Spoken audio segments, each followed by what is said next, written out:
കൊച്ചെ കല്യാണത്തിന് വിളമ്പിയ ചിക്കൻ കറിയും ബീഫ് കറിയും മീൻ കറിയും കൂട്ടുകറികളും ഒക്കെ ബാക്കി വന്നത് ഇവിടോട്ട് കൊണ്ടുവന്നിട്ടുണ്ട് കേട്ടോ. ആന്റി എടുത്തോളാൻ പറയുവാണെങ്കിലേ എല്ലാം അങ്ങ് എടുത്തോളണം. പിന്നെ വീട്ടിൽ ചെന്നിട്ട് അത് എടുക്കായിരുന്നു ഇത് എടുക്കായിരുന്നു എന്ന് പറഞ്ഞ് വിഷമിച്ചിട്ട് ഒരു കാര്യമില്ല, ഞാൻ പറഞ്ഞേക്കാം. അമ്മ ഐസ്ക്രീം ബാക്കി ഉണ്ടാവും അമ്മേ?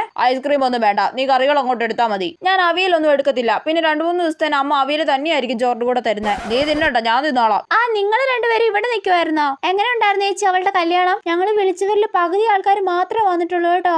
അതൊന്നും കുഴപ്പമില്ലെന്ന്, എന്തായാലും എല്ലാം ഭംഗിയായിട്ട് അങ്ങ് നടന്നില്ലേ? അതെ അതെ. എന്നാ പിന്നെ ഞങ്ങൾ അങ്ങോട്ട് ഇറങ്ങട്ടെ. അമ്മ ഇപ്പൊ കറികൾ എടുക്കണ്ടേ? ഓ ഇവിടെ കൊണ്ട്. അയ്യോ നിങ്ങൾ ഇറങ്ങുവാണോ ചേച്ചി? പിന്നെ കുറെ കറികളൊക്കെ ബാക്കി വന്നിട്ടുണ്ട് കേട്ടോ, നിങ്ങൾ അതൊക്കെ അങ്ങ് കൊണ്ടുപോ. ഓ വേണ്ടെന്നേ, എടുക്ക് ചേച്ചി അങ്ങോട്ട്. എന്നാ കുറച്ച് കറികൾ തന്നാ മതിയെന്നേ. എന്റെ പൊന്നു, അമ്മയുടെ ഒരു അഭിനയം കണ്ടില്ലേ? നമുക്ക് കറികളൊന്നും കൊണ്ടുപോകാൻ താല്പര്യമില്ലെന്ന് തോന്നിപ്പിച്ചിട്ട് വേണം നമ്മൾ ഇതൊക്കെ ഇവിടുന്ന് കൊണ്ടുപോകാൻ, മനസ്സിലായോ? അമ്മ ഒരു സംഭവം തന്നെ. ഇത് മോളെ കറികളൊക്കെ എടുക്ക്. Anti ice cream ബാക്കിയുണ്ടോ? ഓ അവള് നാണം കെടുത്തി. സോറി അമ്മ.